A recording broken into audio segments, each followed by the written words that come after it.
this is gonna be a video game vlog. I actually had been thinking about something, sorry, a few days ago. I was thinking about Devil May Oink. It's what I call Devil May Cry if you don't know. But I was in my car and I was driving somewhere and I was like, whoa, whoa, whoa, whoa, whoa, whoa. What the fuck happened with Devil May Oink? I ain't seen Devil May Oink in a long ass time.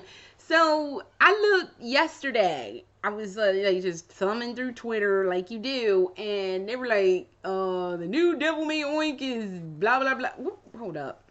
Let me see if I can't find this. Give me a minute and I'll see if I can't dig it up. Alright, so I found it. It was on Game Rant on Twitter. It said Devil May Cry 5 gameplay stories and detail link.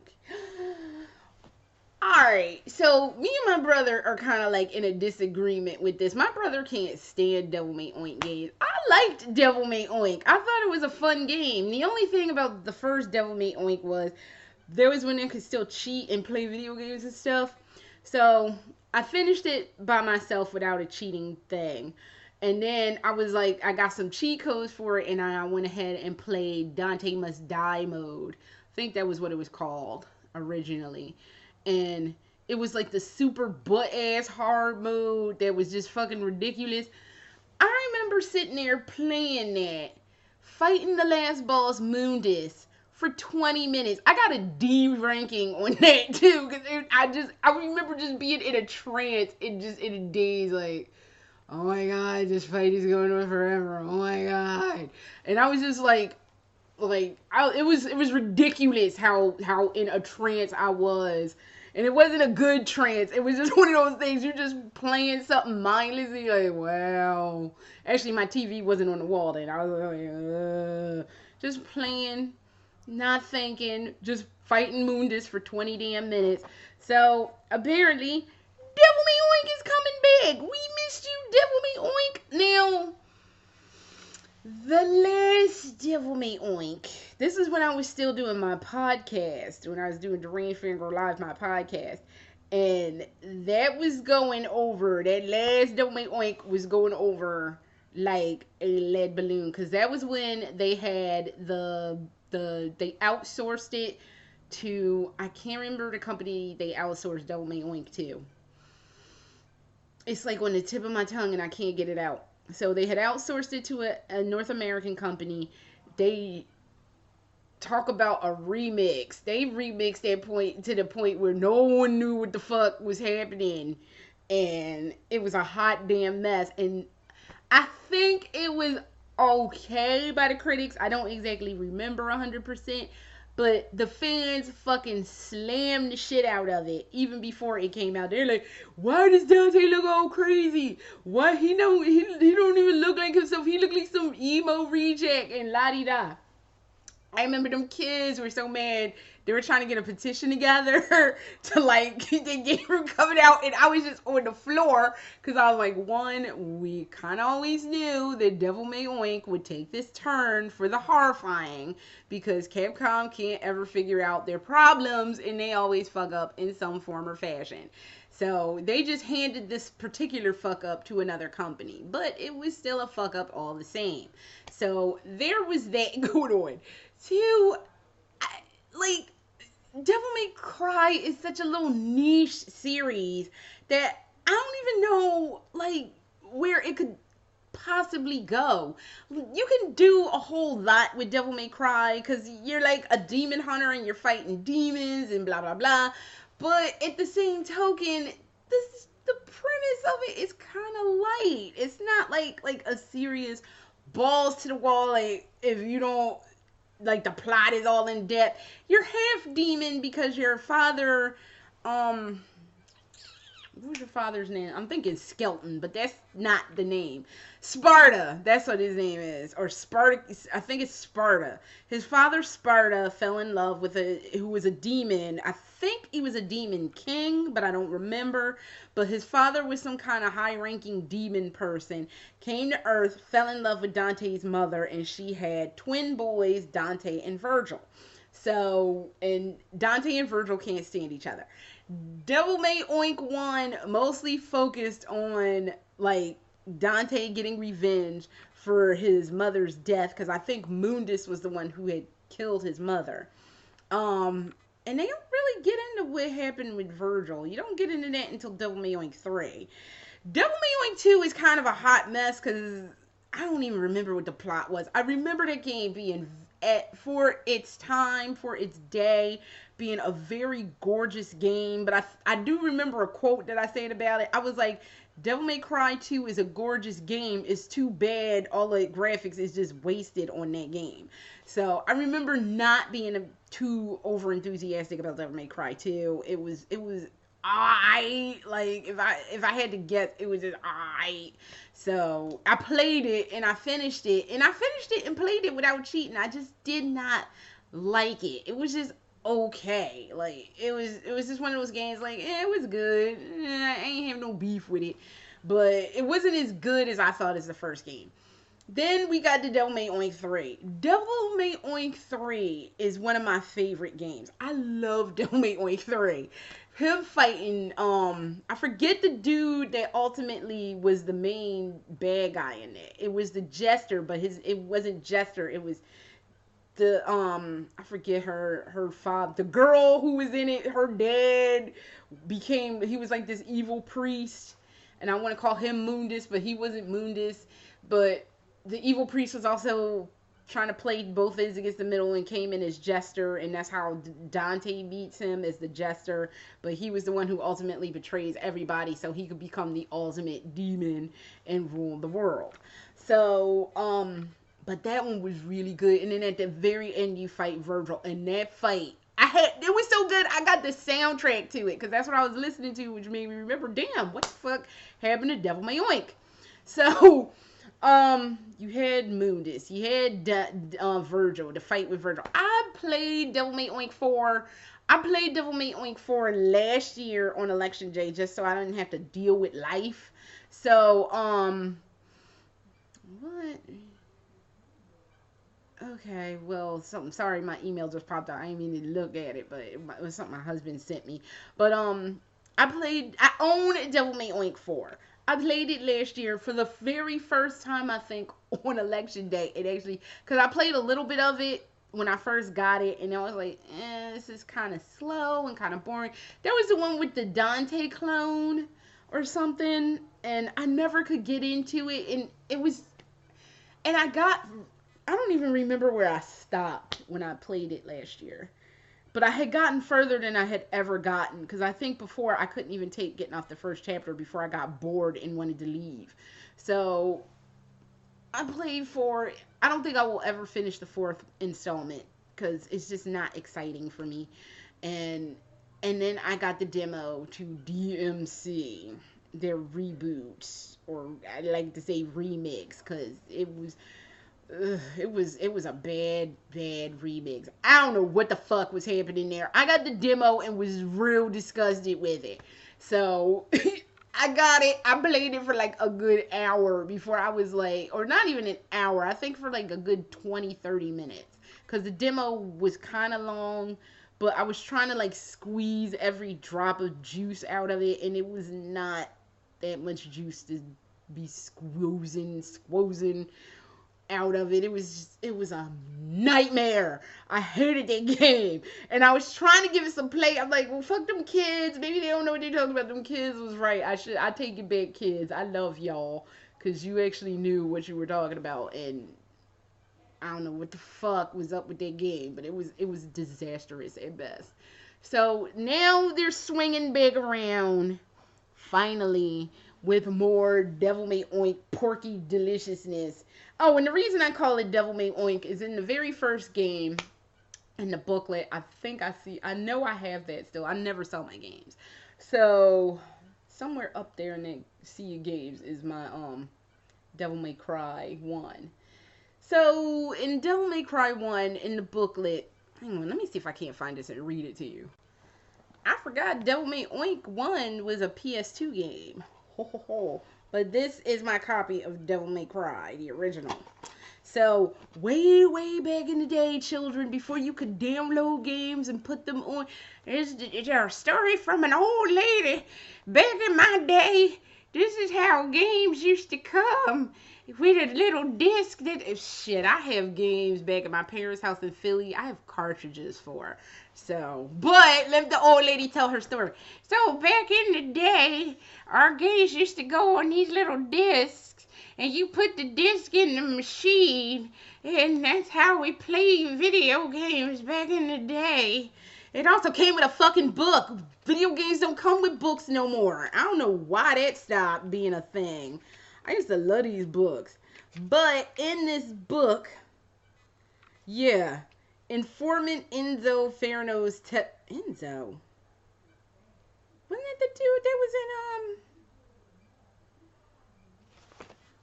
shit, is that the dude that was in, Bayonetta? Because I know Hideki Kamiya worked on this. And so did Shinji Mikami. So that was back, because this is like a Capcom, as you see, Capcom game. So I wonder if this the dude that was Enzo. I want to say that's the guy from Bayonetta, but I have to go back and look. I'll deal with that another day. But informant Enzo Ferrino's testimony, and this is where I get Devil May Oink from. Dante, yeah, I know him. Doing this kind of business myself, I've seen tons of dangerous guys, but I don't know anybody is crazy. First off, he's one skilled dude. I seen him take on a dozen villains with only his strange sword, the one he calls Woozy. I forgot that sword was named Woozy. He don't raise an eyebrow even when a bullet grazes his nose. Besides, he's weird. If he don't like a job, he won't take it, not even for a pile of C notes up to the ceiling. But say something bizarre like ghost hunting or devil purification, he jumps right on it. It don't matter if there's a reward or not. Rumor says blue blood may be flowing in that guy's body. I can tell you, if he glares at a guy, even the devil may cry. So when I read that originally, I was like, what? Even the devil may cry. Even the devil may oink. So that's why I call Devil May Cry, Devil May Oink. Because of this little section right here. So back in my day, games came with booklets. I don't know why that stopped being a thing, but it did. So there you have it. Now you know why I call Devil May Cry, Devil May Oink. So getting back to the topic at hand. Yeah, so they're getting ready to come around with Devil May 5. Devil May Cry 5. So it's slated, according to leakers, Devil May Cry 5 is slated to release between April 2018 and March of 2019. Fine, whatever. With a demo coming sometime before launch, which is a year or two from now. So, like a year and some change from now. But that's a long ass time. Well, not so much 2018, because we're at the tail end of November of 2017. But damn. So it may, up until this point, hold on. The title has been in development for 2 years up until this point. So they've been working on this quietly for like a minute. So that's positive, at least to hear. It's unlikely. Oh wait, hold on. Up to this point, it may have some form of PlayStation exclusivity involved, due to Sony partly funding the highly anticipated game. Previous rumors suggest Devil May Oink 5 is going to appear at PSX 2017, although the information revealed that Sony is going to scale back on PSX in order to bolster next year's E3 presentation. Because of this fact, it is unlikely the game will be officially revealed this year, with an announcement coming instead next year. So,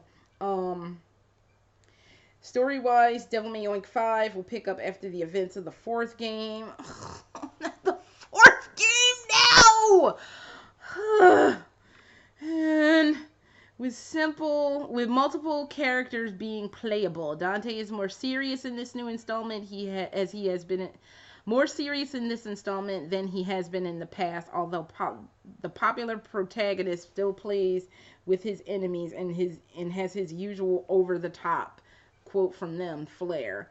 Controls will switch to other characters at key points in the story, and the main antagonist, labeled as the Prince, quote, Prince of Darkness, which fans suggest could refer to the original boss of Devil May Oink. That was Moondis. I'm looking forward to it. I gotta see what it's talking. Like, as long as it's not as dry as 4 and as a hot mess as DMC.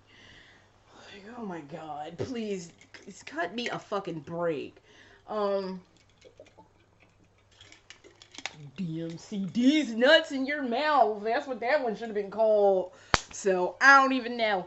Moving on real quick, because I spent a lot of time on that just for no apparent reason. Resident Evil Gold Edition is about to swing around. There was something going around last week where they were saying, that the Redfield dude might not be the actual Chris Redfield that we all know and hate. Wesker for life. So, Team Wesker for life, bitches. So, I don't know what to expect out of not a hero. Maybe that's why he's not a hero, because maybe this is finally Capcom throwing cloning into the situation. Because remember, in Resident Evil 6, they wanted so desperately to introduce cloning. That's how we got Jake. And somebody said straight out, no, please don't introduce. I know why they wanted to introduce cloning, because of them stupid fucking movies with Mila Jovovich in them. So they wanted to throw cloning into it based on that. Do not base your story off a bad storyline from a god-awful movie. Don't do it, because it just makes everybody want to just punch you in the throat. So that's why I truly believe they wanted to slip cloning into the story. So maybe this is their way of slipping cloning into the story now, because there's just nowhere else really for Resident Evil to go. Although I did like Resident Evil 7, it just wasn't for me. But I'm thinking this is how they're going to slip cloning in it. This is some fake Chris Redfield and some new Umbrella shit. This might be also how they're going to justify bringing Wesker back. I don't know, because I remember hearing whispers from 2 years ago. This is actually 2 years ago. Damn. Whispers of Wesker actually being the one involved in that Umbrella. What was that? That one that dude hated. It was like, where the fuck is the content? Umbrella Corps. That might be whispers of where the Wesker in Umbrella Corps came in. Because I think they're going to try to bring Wesker back. And as much as I love Wesker, hashtag Team Wesker for life, they shouldn't have killed him in the first place. Never mind that the way they killed him was just the stupidest fucking thing I'd ever seen in my entire life. There was no good, viable reason to have killed Wesker. They could have just had him sitting it out for a long ass time. They could have just left him off to the sidelines till the end of time. But no, they just decided to just up and be fucking stupid and do that shit. So, I don't know. We'll see. I still am rather interested in the whole Big Uncle Zeke storyline. Pardon me.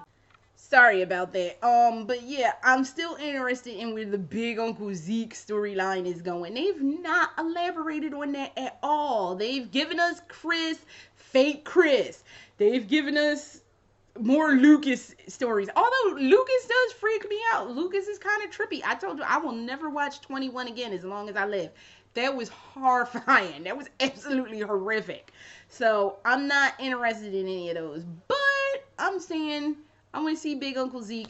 I guess I'll try to sit and figure out this whole Chris situation. But I'm thinking this is how they're going to justify the cloning storyline now.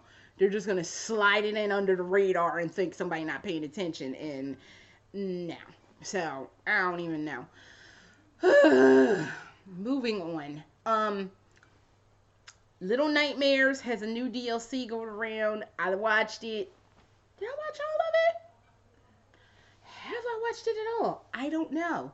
But I love Little Nightmares. That's one of my favorite games this year. I have to come out with my list of favorite games for this year. And if you hadn't played these yet, you need to get up on it. And if you're like me, too chicken to play something, go watch it because it's fun to watch. So I have my list of stuff that I liked, my top games. I'm going to divide them into categories. Indie category, mainstream category, and then I'll only pick 3 in each category. I think, yeah, I think Indian, because I only really like horror games. So I'll do that closer to the end of the year. But yeah, so Little Nightmares has a new game out. Some game slipped way under the radar that fucked me up called House of Velez.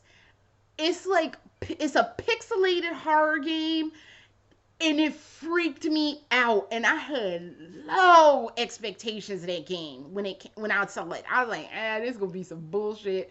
I'm not really gonna watch it. It scared the shit out of me. It scared me to the point I was scared of the dark for a few days. And I haven't had that go down in a very, very long while. And I forgot what that kind of like eeriness was like. Cause the imagery in that game is horrific. This lady had these dolls, and I don't know. It was awful. It was absolutely awful, and I hated it. Well, I didn't hate it. I hated being that scared. It made me so nervous, and it's a what's that called? A game with a series. It's not like a one shot. It's a series game. If you haven't played House of Velez, go pick you up some House of Velez, because that actually took the indie #1 spot that I had. So, whoo, and I will watch that series as it comes out, but fuck if it didn't have me scared out of my damn mind. So, I don't even know. So that is all the gamer girl gossip I have going on today. I'm sorry the whole Devil May Oink thing took so long, but hey, we hadn't seen Devil May Oink in a long ass time. I don't even remember when that last game came out. I want to say it came out in 2013, but I think it wasn't even 13. I think it came out in 2011. So 12, 13, 14, 15, 16. That's 6 years. And they've only been working on it in the last 2. So it's nice to see Devil May Cry come back. I can't wait to see what Not a Hero is talking, because I'm assuming it's cloning. And go check out House of Velez, because that fucked me up real bad. And I realized I'm real jaded when it comes to horror games. If that creeped me out that bad where I was scared of the dark, I don't even want to know. So that is all I have for y'all, and I will see you next time.